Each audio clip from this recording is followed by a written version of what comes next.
Doctor Bahadur Lal, associate professor, soil science, class BSc AG honours, part second, course ESDM 211, environmental studies and disaster management. आज मैं आपको component of ecosystem, पारिस्थितिकी तंत्र के अंश अथवा घटक कौन कौन से होते हैं इसके बारे में बताएंगे। पारिस्थितिकी तंत्र की संरचना के आधार पर मुख्य दो घटक होते हैं। पहला है जैविक घटक, बायोटिक कंपोनेंट। दूसरा है अजैविक घटक, बायोटिक कंपोनेंट। जैवीय अथवा जीवीय घटक, बायोटिक कंपोनेंट। जीवधारियों के किसी समुदाय के जीवों के परस्पर पोषण संबंध पाए जाते हैं। किसी भी पारिस्थितिकी तंत्र में पोषण के पारिस्थितिक संबंध के आधार पर निम्नलिखित भागों में बांटा जा सकता है। इसमें 3 भाग इसके होते हैं: उत्पादक, उपभोक्ता तथा अपघटनकर्ता। उत्पादक प्रोड्यूसर या ये ऑटोट्रॉफ होते हैं। इसमें हरे पेड़ पौधे एवं सभी वनस्पतियाँ आती हैं जो सूर्य के प्रकाश की उपस्थिति में कार्बन डाइऑक्साइड से क्रिया करके प्रकाश संश्लेषण में अपना भोजन बनाती हैं। इनको प्रोड्यूसर अथवा उत्पादक अथवा प्राइमरी प्रोड्यूसर कहा जाता है। इस भोजन के उपयोग से वनस्पतियाँ वृद्धि, विकास एवं प्रजनन करती हैं।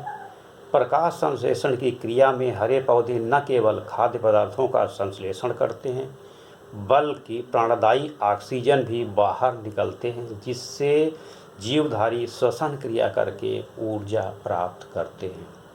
इसके विपरीत जीव जंतु परपोषी या हेटेरोट्रॉपिक भी होते हैं, क्योंकि ये पेड़ पौधों द्वारा उत्पादित खाद्य पदार्थों का उपयोग करते हैं।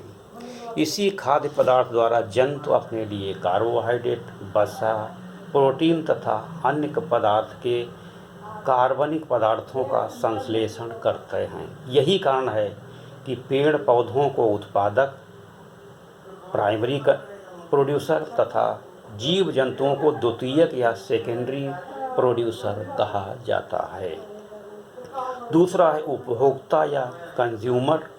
ये फैगोट्रॉफ होते हैं। इसके अंतर्गत सभी प्रकार के जीव जंतु जो अपने भोजन प्राप्ति के लिए प्रत्यक्ष अथवा अप्रत्यक्ष रूप से वनस्पतियों पर निर्भर रहते हैं। इस प्रकार के समस्त जंतुओं को निम्नलिखित 3 भागों में बांटा जा सकता है।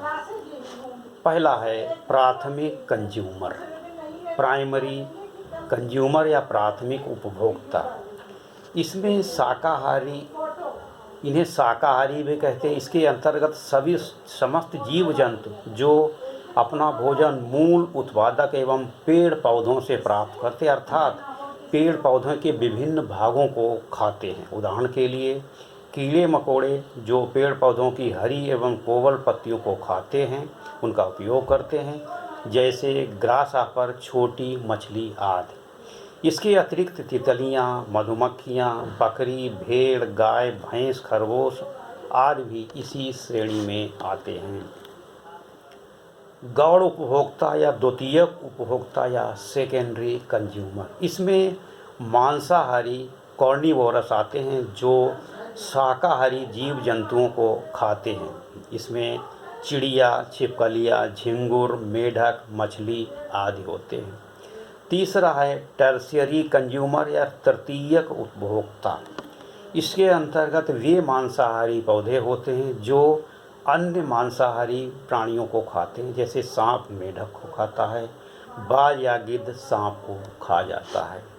चौथा है उच्च मांसाहारी, टॉप कार्निवोरस। इसके अंतर्गत वे सभी जीव जंतु आते हैं जो सभी वर्गों के मांसाहारियों को खा जाते हैं, परंतु उन्हें अन्य कोई जीव जंतु मार कर नहीं खाता, जैसे शेर, चीता, मछलियाँ, मगरमच्छ, उल्लू, बाज आदि। तीसरा है डिकम्पोजर, अपघटक या सैप्रोफाइट। इस श्रेणी के अंतर्गत मृतोपजीवी सैप्रोफाइट, जिसमें बैक्टीरिया, वायरस, फंजाई, एक्टिनोमाइसीट्स आदि पाए जाते हैं। ये सड़े गले कार्बनिक पदार्थों, जीव जंतुओं को सड़ाकर उसके सिंपल रूप में carbon dioxide, nitrogen, phosphorus, sulphur, nitrogen आदि तत्वों में बदलते हैं। ये तत्व पौधों द्वारा अवशोषित कर लिए जाते हैं अथवा दूसरी प्रकार से नष्ट हो जाते हैं। अब अगला आता है अजैविक या जीवीय घटक, ये बायोटिक कंपोनेंट। अजैविक अथवा अजीवी पारिस्थितिक तंत्र के अंतर्गत समस्त निर्जीव वातावरण आता है जो जैवीय घटकों का नियंत्रण करता है। मतलब अजैविक कंपोनेंट में वो सारे कंपोनेंट आते हैं जो जीवों को प्रभावित करते हैं। इनको 3 भागों में बांटा गया है। पहला है जलवायु संबंधी या भौतिक, दूसरा है अकार्बनिक, तीसरा है कार्बनिक। पहला है जलवायु संबंधी अथवा भौतिक घटक, क्लाइमेटिक अथवा फिजिकल कंपोनेंट।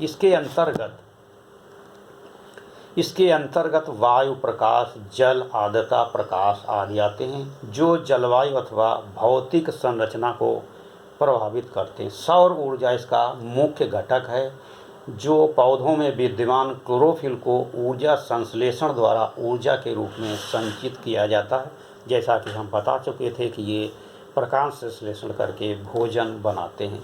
अकार्बनिक घटक, इसके अंतर्गत खनिज लवण जिसमें hydrogen, phosphorus, sulphur, nitrogen, carbon dioxide, manganese तथा कुछ गैसें शामिलित हैं जो कार्बन रहित होती हैं। ये सभी हरे पौधों के पोषक तत्व अथवा कच्ची सामग्री हैं जो चक्रीय अवस्था में पाई जाती हैं।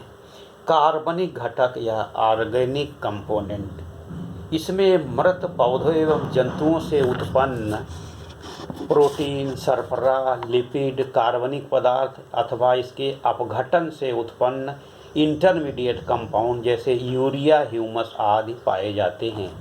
ये जीवों के अंत में प्राप्त होते हैं।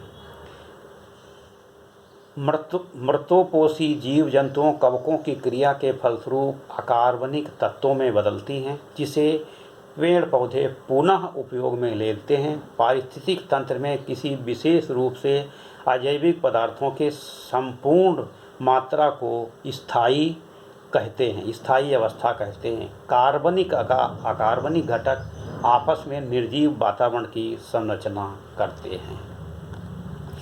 पारिस्थितिक तंत्र के घटकों को हम 2 भागों में बांटते हैं, जैसा मैंने बताया, जीवीय घटक, दूसरा है अजीवीय घटक।